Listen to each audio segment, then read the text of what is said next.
I think we see a better year from Bryce Young.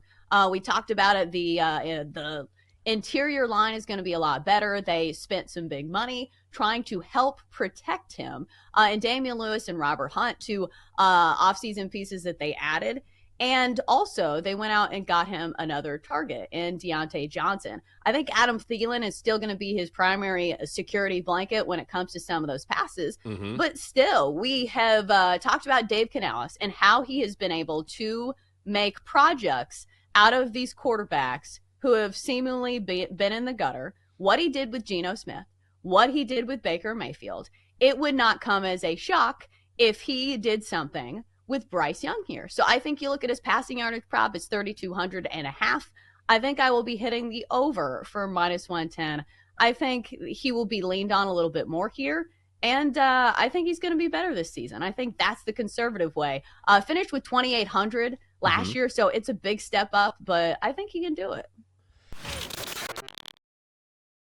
You know, it came down to the fact that it just wasn't a fit. I think so much of what Frank wanted to do is kind of put Bryce as a square peg into a round hole. And the thing that really was the big outlier was when they said that Bryce Young's footwork needed a lot of work and they were going to wait till the offseason to make that happen. That might have been a bit of a calculated error by the coaching staff, because I think anybody who saw the Panthers play last year knew that Bryce was very much working from behind and off schedule in that particular regard. So I think it's something where it just wasn't the right marriage. I don't know if he was ready to handle a rookie quarterback, or at least a rookie quarterback with his skill set.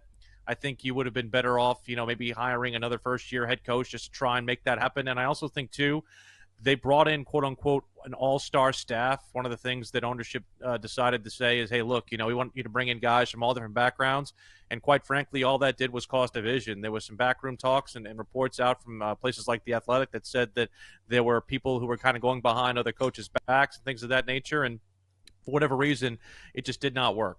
And I feel that Bryce is better off with this coaching staff. And quite frankly, it's a better marriage with Canales. Did you read, Chelsea, that Aaron Rodgers is upset with how the Jets are looking thus far during training camp? Looking sloppy. Apparently, a few days ago, had it out with Garrett Wilson on the sidelines. They were hashing out a play that didn't go well. They shook hands. It's fine now. And the Jets are saying, oh, this is what it means to have a leader. He's telling us we need to play better. When you hear this, is it just typical training camp fodder, a leader being a leader at quarterback, or do you think, this isn't good news for the Jets? Well, I think it's feast or famine with the Jets, because there's going to be a lot of resentment there, and we've already seen it kind of come to the surface with that little Garrett Wilson altercation, that Aaron Rodgers did go to Egypt, and he did take some time off from training camp, and just the way that he kind of carries himself, I feel like if they're winning, everything's going to be fine. But if they're losing games, I feel like it's going to go very poorly. And the wheels are going to come off very quickly in New York. Yeah, it feels that way. Although I will say it's probably good for the Jets. Last year, they were seeing Zach Wilson under center jacking around. He's on his phone. He's texting some 60-year-old lady. First of all, since I mentioned your video, let's talk college football here. You went viral last week, your husband playing Northwestern in EA College Sports 25. What's the national title update, and how are you doing as the wife of a head football coach? Good morning, guys. Well, first of all, I would never big time you guys. I could never do that to you. That would never happen. You guys have been there from the start, and I will finish this through with you guys. And unfortunately, the season is through. It was a thrilling roller coaster, but it did not end in a national championship. Let me walk you through the last couple games. Because it has been a wild ride. Yes, you saw that video go viral of my husband playing the game. That was against Oregon to make it to the Big Ten championship. Won on a final drive, seconds to go. They score a touchdown to take the lead. They win that game. Go on to play Ohio State in the Big Ten championship. They get tackled on the 1 yard line as time expires to lose. Oh. Can you imagine after seeing my husband with the game-winning drive, his reaction, what the losing reaction was like on the 1 yard line to lose to Ohio State in the Big Ten Championship. Brutal. But good news, record's good enough. We still made it into the expanded 12-team college football playoff. Went on to beat Texas A&M. Good. Handedly. Not a problem at all. And then, who do we face next? Oregon. The Ducks. Oh, no. And this was not 11 a.m. kickoff in Evanston. Oh, no, it was not. And so,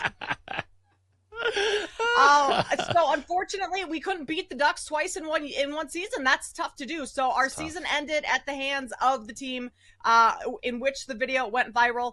And, guys, I mean, it's disappointing, but a lot to take away from the season. We learned a lot. First year as a head coach, first year as a head coach's wife. We have things we can build on going into next season, and we're going to do that. I mean, I told you, I think last time, that this is a marathon, not a sprint. We're looking into the future. Year 2, year 3 is when the expectations come for a national championship. But I will say, I'm wondering if this is a little bit of foreshadowing for what's to come in actual college football this season, because I think the top 2 teams in the Big Ten are Ohio State and Oregon.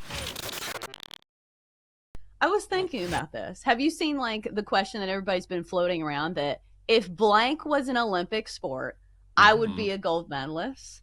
Like, I was going with the theme of the segment. I'm like, well, if eating Cheetos was an Olympic sport, you would win a gold medal. Is there anything that comes to your mind? Something you're really good at that obviously is not an Olympic sport. But you're like, well, if, pumping gas down to the cent was an Olympic sport, I'd win a gold medal. Anything like that? Late night DoorDash. I'm the absolute master. I have to stop. You don't understand. This happens. Iconic. It's iconic every weekend. Here's how our weekends go. We go out. We have a great time. We party a little bit. Me and the lovely Catherine. Then we say, all right, we should probably go home. Then we go home. We probably grab a bottle of wine. We sit, we hang out, we listen to music, we keep going, and then it's probably like 1:30, 2 in the morning. And I eat, but I don't eat as much as I should, and then I get hungry. And so I'm like, you know what I'm going to do? I'm going to order me a burger from DoorDash. And I mean, I do it. I've done it, I swear to God, like 5 consecutive weeks.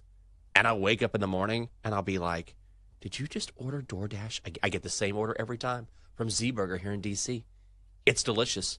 And then I wake up the next morning, and there's always they always give me like this monster bag of fries, but I try to stay away from the fries. That's how I tell myself I'm not being too bad. Like, I have the burger, but then only a few fries. And I wake up the next morning, I'm like, oh, there it is. Massive bag of fries in the fridge. Couldn't help yourself. Last night, it almost happened again. And I finally, and now Catherine's like, the next time you order a burger, I want one too. And I was like, okay, I'll do it.